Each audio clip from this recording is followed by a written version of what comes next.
অখিল গগৈ এজন সন্দেহযুক্ত মাওবাদী নৰেন্দ্ৰ মোদী ডাঙৰে কিয় আহিব লাগে তেওঁৰ মতে কি চৰ অঞ্চলত গৈ পেলাই চবে চুমা খাই থাকিব লাগে নেকি এই যেতে যিমান জোৰকে লেণ্ড কৰিছে গৌৰৱ গগৈ অন্তত সিমান জোৰকে পীড়া আৰম্ভ হৈছে ইয়াত ভূপেন বৰা নিমিত্তেহে মাত্ৰ Congress is run by the Rakibul Hussain গম পাইছে নাই গতিকে কিন্তু এতিয়া কংগ্ৰেছে এটা স্মাৰ্ট পলিটিক্স কৰে কংগ্ৰেছৰ কাৰণে ৰকিবুল হুছেইন এই বাঘটোৰ দৰে নেজত ধৰি ল'লে এৰিব নোৱাৰা হ'ল গতিকে কংগ্ৰেছ কমপ্লিটলি ৰকিবুল হুছেইনে এটা ইছলামিক এজেণ্ডাত চলায় আৰু গৌৰৱ গগৈহঁতৰ তাত সম্পূৰ্ণৰূপে প্ৰত্যক্ষ সহযোগ আছে গতিকে প্ৰথমতেতো আমি ভাবিছিলোঁ ভূপেন বৰাক দিছে লাষ্টত কংগ্ৰেছৰ যিটো অন্তৰ্কণ্ডল এই অন্তৰ্কণ্ডল প্ৰকাশিত হৈ পেলাই গৌৰৱ গগৈ ডাঙৰীয়াই ক্লিয়াৰিফিকেশ্যন দিছে না অকল ভূপেন বৰা নহয় আপোনালোকে ভুল গৈছে গতিকে ৰকিবুল হুছেইনো আছে ৰকিবুল হুছেইন অবিহনে কাৰণ আমি জানো আজিৰ দিনত মই পুনৰাই কওঁ 1885 চনত জন্ম হোৱা কংগ্ৰেছ আমাৰ অসমবাসী বা ভাৰতবাসীৰ কাৰণে দুৰ্ভাগ্য যে ক্ৰমান্বয়ে তেওঁলোকে অচিনাকি মানুহৰ দললৈ পৰ্যবেক্ষিত হ'ল কংগ্ৰেছৰ কাৰণে অসমীয়া সংস্কৃতি ডাঙৰ কথা নহয় কংগ্ৰেছৰ কাৰণে অসমৰ জাতি মাতি ভেটি ডাঙৰ কথা নহয় কংগ্ৰেছৰ কাৰণে কেনেদৰে এটা বিশেষ সম্প্ৰদায়ক বিশেষ এটা জাতিক বিশেষ এটা ধৰ্মক তোষামোদ কৰি বাংলাদেশী ইছলামিক ভোট বেংকাৰে তেওঁলোকে নিজৰ ৰাজনৈতিক অস্তিত্ব ৰাখিব সেইটোৱে তেওঁলোকৰ কাৰণে ডাঙৰ কথা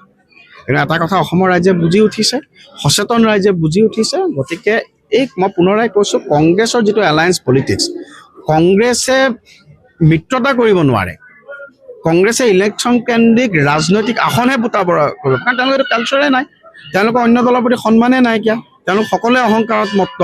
কিন্তু তাৰ বিপৰীতে আপোনালোকে ভাৰতীয় জনতা পাৰ্টীয়ে চাওক আমি ৰামধেনু সদৃশ মিত্ৰতাৰ জৰিয়তে অসমৰ জাতি বৰ্ণ ধৰ্ম সকলোকে আমি একত্ৰিত কৰি পেলাই আগবাঢ়িছোঁ গতিকে কংগ্ৰেছ আজিৰ দিনত আমাৰ পৰা প্ৰতিদ্বন্দ্বিতা বা বহুত দূৰত এতিয়াৰ দিনতো কংগ্ৰেছে সেই 20টা বা 22টা সমষ্টিতহে প্ৰতিদ্বন্দ্বিতা কৰিবৰ কাৰণে তেওঁলোকে কম্পিটিশ্যন চলি আছে গতিকে কংগ্ৰেছ আমাৰ কাৰণে আজিৰ দিনত কোনোভাৱে আক্ষৰিকভাৱে প্ৰতিদ্বন্দ্বী নহয় ৰাইজৰ আশীৰ্বাদত আমি 21তকৈ আৰু অধিক আসন লৈ পেলাই আমি এবাৰ চৰকাৰ গঠন কৰিম অখিল গগৈ কৈছে যে মৰাণত প্ৰধানমন্ত্ৰী মোদীয়ে হেলিকপ্টাৰ উৰুৱাই ভিক্ষা খুজিব আহিছে বুলি কৈছে অখিল গগৈ এজন সন্দেহযুক্ত মাওবাদী যোৱাকালি গৌৰৱ গগৈ ডাঙৰীয়াৰেও আমাৰ এনেকুৱা এটা যিটো ইমাৰ্জেঞ্চি লেণ্ডিং ফেচিলিটি EFL এই EFL গোটেই ভাৰতবৰ্ষত 28টা এনেকুৱা চেণ্টাৰ গঠন হৈছে তাৰ ভিতৰত ওৱান অফ দ্য মৰাণ আমি যদি চাওঁ যে সামৰিকভাৱে কাৰিকৰীভাৱে ষ্ট্ৰেটেজিকেলি যিটো EFL যোৱা বুলি কৈছে অসমৰ গোটেই ভাৰতবৰ্ষৰ ষ্ট্ৰেটেজিকেলি অত্যন্ত ইম্পৰ্টেঞ্চ কিন্তু এটা মই তাকে আজি মই কৈছোঁ এতিয়া ধৰক মই পাকিস্তানৰ কিবা এটা ভাল হ'লে সামৰিকভাৱে মোৰ মনত বেয়া লাগিবই গৌৰৱ গগৈ বেয়া লগাটো স্বাভাৱিক অখিল গগৈ এজন সন্দেহযুক্ত মাওবাদী অখিল গগৈয়ে সেইবোৰ কেতিয়াও ভাল নাপায় তেওঁৰ মতে নৰেন্দ্ৰ মোদী ডাঙৰে কিয় আহিব লাগে তেওঁৰ মতে কি চৰ অঞ্চলত গৈ পেলাই চবে চুমা খাই থাকিব লাগে নেকি এইজন ব্যক্তিয়ে অখিল গগৈ ডাঙৰীয়াহঁতে সমাজত এটা অশুভ পৰম্পৰা সৃষ্টি কৰিলে অখিল গগৈ ডাঙৰীয়াহঁতে কি জানে প্ৰণৱ বড়োক উচতাই পেলাই হত্যা কৰিব জানিলে অখিল গগৈহঁতে তাৰ বাহিৰে কিবা জানে নেকি এইজন ব্যক্তিয়ে নিজেতো বিষ্ণুপ্ৰসাদ ৰাভাই কি কৈছিল বিপ্লৱ কৰিবৰ কাৰণে প্ৰথমতে বিপ্লৱী হ'বৰ কাৰণে তেওঁ যে প্ৰণৱ বড়োক উচতাই পেলাই আত্মহত্যা কৰালে তেওঁ নিজে কিয় প্ৰথমতে আত্মহত্যা নকৰিলে তেতিয়াহে আমি ক'লোহেঁতেন অখিল গগৈ মহৎ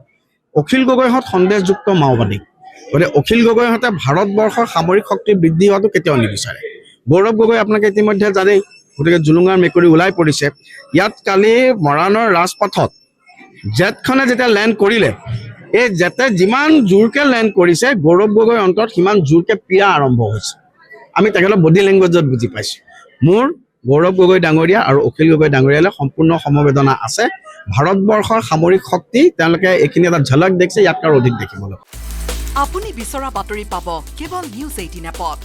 নিউজ 18 এপ ডাউনলোড কৰিবলৈ স্কেন কৰক এই QR কোড গুগল প্লে ষ্টৰতো পাব এই নিউজ 18 এপ